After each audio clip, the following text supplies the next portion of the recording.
E aí, pessoal, beleza? Bem-vindos a mais um Dev Raiz. Hoje o papo é reto e direto ao ponto, filas no Laravel. Sabe aquela fila de jobs que vira uma dor de cabeça em produção? Uma verdadeira caixa preta que mais atrapalha do que ajuda? Pois é, a gente vai virar esse jogo. Vou mostrar umas técnicas avançadas para blindar suas filas, deixá-las resilientes e fáceis de monitorar. Se você tá afim de um conteúdo técnico de verdade, sem enrolação, aquele que vem da trincheira, já sabe, né? Deixa o like e manda pra galera do time. Olha, a real é essa. Quem nunca passou perrengue com job falhando sem ninguém ver? Ou pior, com dados sensíveis, tipo um token, um CPF, dando sopa na fila, e aquele worker gastando CPU à toa. É clássico. O mais doido é que a solução, na maioria das vezes, já está no próprio Laravel, só que fica meio escondida, sabe? Naquelas partes da documentação que a gente acaba pulando. Então, a ideia aqui é a seguinte. A gente vai passar por 5 táticas. E não é diquinha boba, não. É padrão de arquitetura, coisa de produção mesmo. No final, o objetivo é ter um arsenal para lidar com filas de um jeito muito mais profissional. É o que separa aquele sistema que aguenta o tranco daquele que cai no primeiro problema mais sério. Vamos começar pelo mais crítico e, acredite, o mais esquecido: segurança. Pensa comigo. Um token de API, dados pessoais de um cliente, tudo isso passando em texto puro lá no Red, na sua fila. Cara, se rola um vazamento, o tamanho do problema é gigantesco. É um risco que, sinceramente, não tem por que correr, porque a solução é muito, mas muito simples. E a solução? Essa interface aqui, que parece até mágica. Should be encrypted. É simples assim. Você coloca ela no seu job e por baixo dos panos o Laravel entende o recado. Antes de mandar o job para a fila, ele pega todo o payload e criptografa usando a APK do seu projeto. E quando o worker vai processar, ele descriptografa automaticamente. Zero esforço e uma camada de segurança brutal. E o mais legal é exatamente isso. É literalmente um passo só. Implementou a interface, acabou. O Laravel faz todo o trabalho sujo. Aí sempre tem a pergunta: mas e a performance? Sim, tem um pequeno custo de CPU para criptografar e descriptografar. Mas, sendo bem sincero, na grande maioria das aplicações, o ganho de segurança paga esse custo com juros e correção monetária. A não ser que você tenha um volume absurdo, tipo dezenas de milhares de jobs por segundo, a diferença é imperceptível. Beleza, dados seguros, cheque. Próximo passo, eficiência. Porque, vamos combinar, despachar um job que não precisava rodar é literalmente queimar recurso. É CPU, é chamada de API paga, é tempo de worker, é dinheiro indo para o ralo. Então, bora ver como a gente pode ser mais esperto nesse despacho.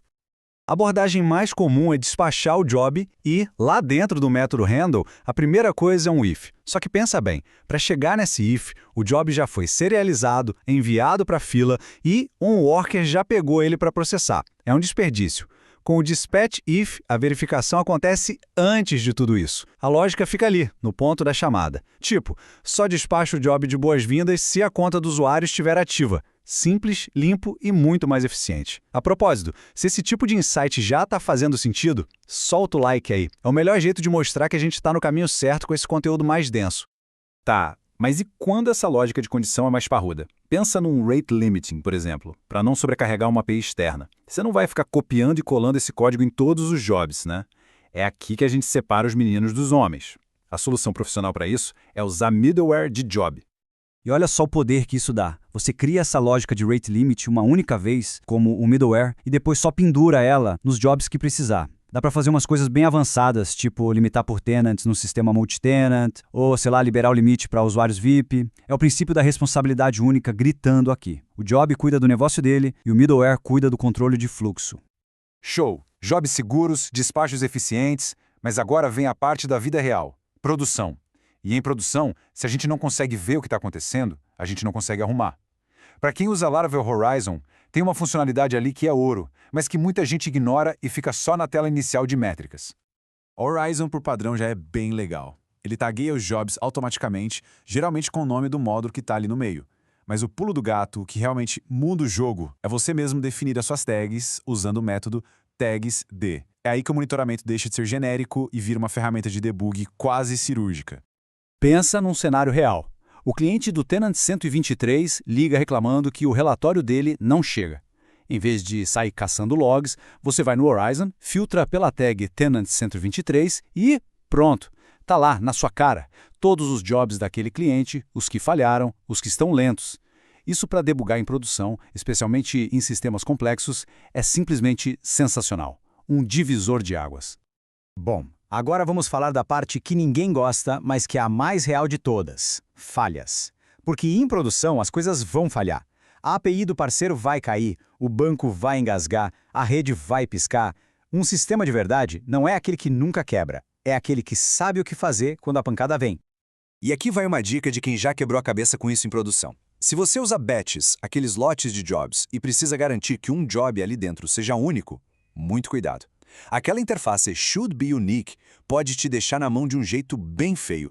O problema aqui é uma condição de corrida, uma race condition. Pela forma como os batches são despachados, o lock que o should be unique usa pode ser liberado rápido demais antes do próximo job daquele mesmo lote ser checado. Resultado? Jobs duplicados. A solução de verdade é que funciona em produção é ser explícito. Vai lá no método handle e implementa um lock atômico na mão, usando o cache.lock. Aí sim, você garante a unicidade. Beleza, outro cenário clássico de falha.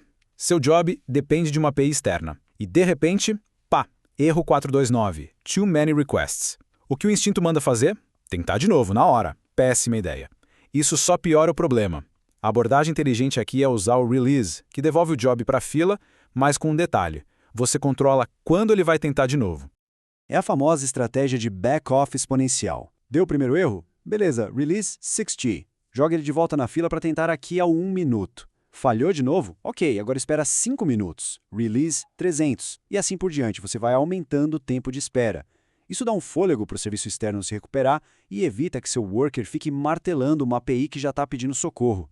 É uma tática simples que deixa o sistema muito mais resiliente. Falando em ajudar, se essa dica foi útil, que tal compartilhar com o time? Ajuda demais o canal a alcançar mais devs que estão nesse mesmo nível de desafio. E para fechar, vamos falar de higiene. Sim, higiene do sistema. A tabela Failed Jobs. Em qualquer sistema que roda há algum tempo, essa tabela começa a engordar. E engordar muito. A gente está falando de milhões de linhas. Chega num ponto que até o seu dashboard de monitoramento fica lento por causa dela. É um detalhe bobo, mas que faz uma diferença enorme. A solução para isso é super simples. O Laravel já vem com um comando para limpar essa tabela, QPruneFailed. É só agendar esse comando para rodar todo dia ou toda semana, limpando, sei lá, tudo que falhou há mais de 7 dias. É uma única linha de código no seu kernel que pode te poupar muita lentidão e dor de cabeça lá na frente. Certo, então vamos juntar as peças do quebra-cabeça. O que a gente viu aqui não é uma coleção de truques. São, na verdade, componentes de uma arquitetura de sistemas mais robusta, pensada para aguentar o tranco da produção para sistemas que precisam ser confiáveis de verdade. Então, o que a gente tem agora é um kit de ferramentas bem mais poderoso. A gente sabe como proteger dados sensíveis com criptografia automática, despachar jobs só quando for realmente necessário, usar middlewares para um controle fino como rate limiting, colocar tags customizadas para um monitoramento cirúrgico no Horizon e, claro, lidar com falhas de um jeito inteligente com back-off. Isso tudo, junto, é o que eleva um sistema do nível de funciona na minha máquina para pronto para produção. E aí fica a pergunta para reflexão. Qual dessas técnicas, se aplicada hoje, resolveria um problema real aí no seu projeto? Pensa nisso. E se essa nossa conversa aqui agregou algum valor para você, se te deu alguma ideia nova, considere fazer o seguinte. Primeiro, deixa o like que isso fortalece demais o canal. Segundo, se inscreve e ativa o sino para não ficar de fora das próximas. E terceiro, compartilha com a galera do time. Por fim, deixa um comentário aqui embaixo. Qual dessas táticas você vai usar primeiro? Ou talvez você tenha uma outra abordagem. Bora trocar essa ideia? Valeu, pessoal, e até a próxima.